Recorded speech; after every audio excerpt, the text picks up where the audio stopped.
Le vieux port de La Rochelle représente le port le plus ancien de la ville. Il se trouve à l'entrée du centre historique de cette cité portuaire médiévale, emblématique de la côte atlantique française, dans le département de la Charente-Maritime en Nouvelle-Aquitaine. Ce site a été classé par un arrêté en date du 25 juillet 1933, incluant ses célèbres tours, la tour Saint-Nicolas, la tour de la Chaîne, la tour de la Lanterne et la Grosse Horloge.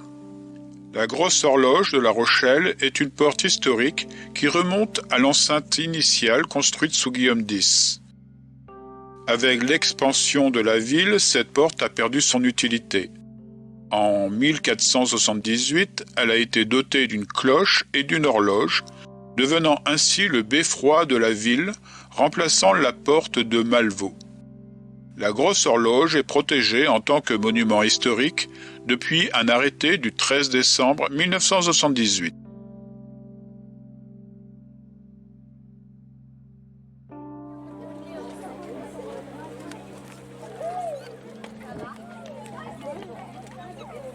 Il n'y a pas besoin de t'approcher, tu leur lances le petit, ils vont venir le chercher.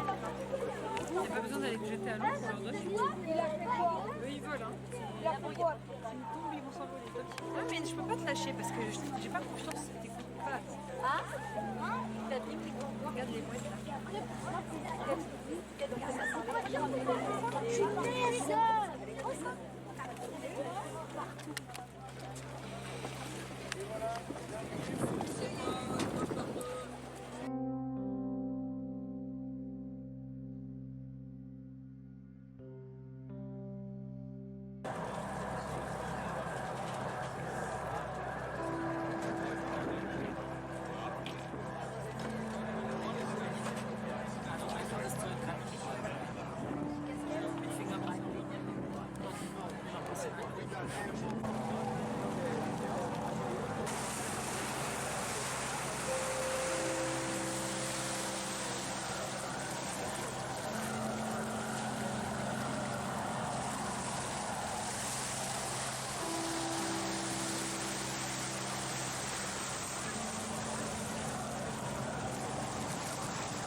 Le projet de construction de Fort Boyard remonte à l'époque de Louis XIV. L'objectif était d'ériger une forteresse entre l'île d'Aix et l'île d'Oléron pour empêcher les navires ennemis d'atteindre l'estuaire de la Charente, porte d'entrée vers l'arsenal maritime de Rochefort. Mais à cette époque, les moyens techniques ne permettent pas une telle construction en mer, et Fort Boyard ne verra le jour que bien plus tard. Après Louis XIV, c'est Napoléon qui reprend le projet d'édification d'un fort au début du XIXe siècle. Il ordonne le lancement de la construction en 1804, mais cette dernière va être stoppée net en 1809 après l'affaire des Brûlots. L'affaire des Brûlots, c'est une bataille navale entre les Britanniques et les Français qui eut lieu les 11 et 12 avril 1809 dans le cadre de la 5e coalition. La destruction de la flotte française par les Anglais à l'estuaire de la Charente va stopper la construction du Fort Boyard pendant 28 ans. La construction du fort reprend en 1842, quasiment selon le plan original. Mais les progrès de l'artillerie furent plus rapides que sa construction et le rendirent inutile d'un point de vue militaire lors de son achèvement en 1859. Laissé à l'abandon, le fort est alors surnommé « Fort de l'inutile » par la population locale. Il faut alors trouver un usage au Fort Boyard qui deviendra une prison militaire. Inscrit au titre de monument historique, il est aujourd'hui connu dans le monde entier pour le célèbre jeu télévisé tourné sur place depuis 1990.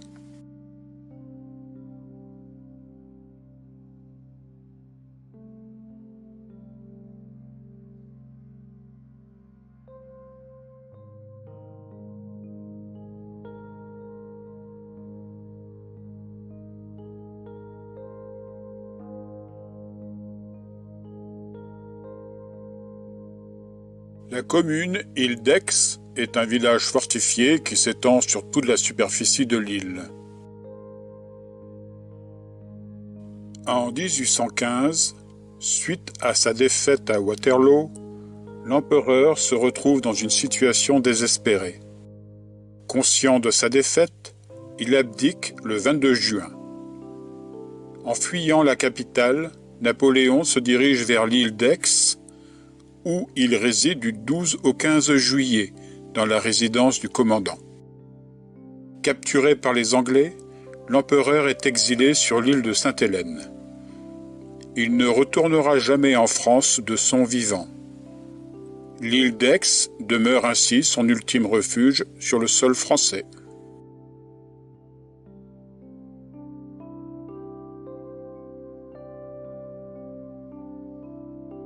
Phare de l'île d'Aix. Il s'agit d'un feu à secteurs, 2 secteurs, blanc et rouge, utilisant 4 blocs optiques tournant autour de la source lumineuse.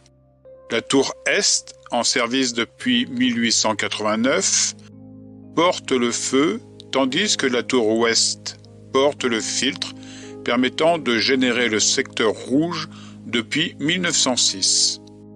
Dans le domaine de la navigation maritime, un feu à secteur, également connu sous le nom de feu de guidage, constitue un dispositif de balisage lumineux souvent installé sur un phare ou une balise.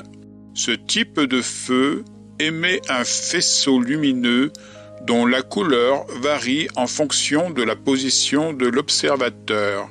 Il est principalement destiné à aider les navires à manœuvrer en toute sécurité durant la nuit dans les chenaux maritimes étroits, souvent entourés de dangers tels que ceux des entrées de port.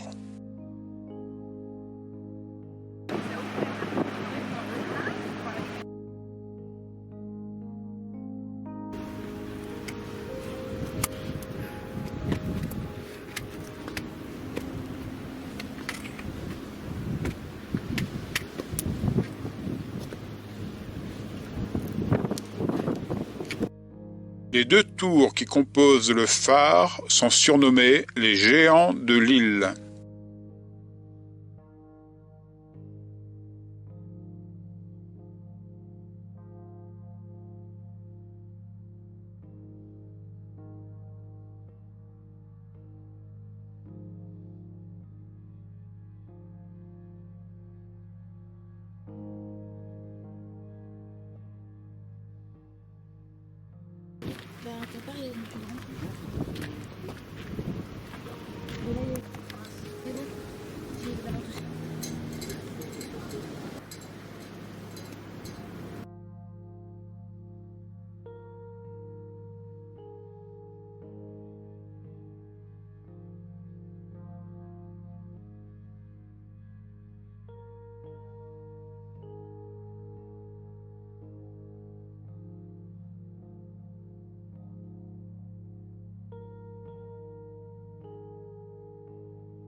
Du 12 au 15 juillet 1815, Napoléon passe à l'île d'Aix ses derniers jours sur le sol français.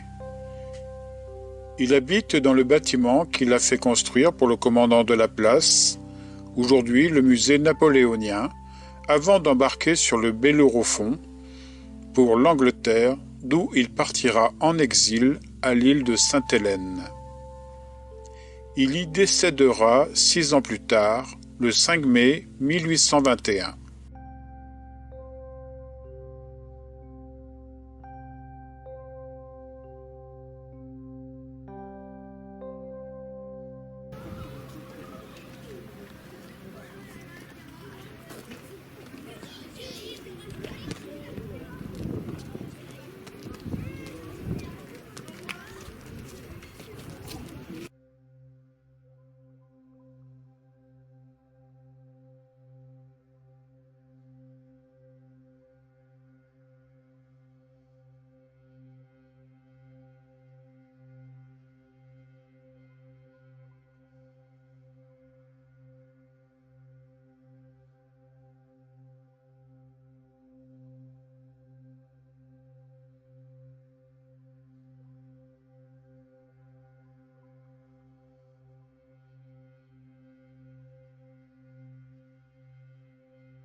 Bonjour.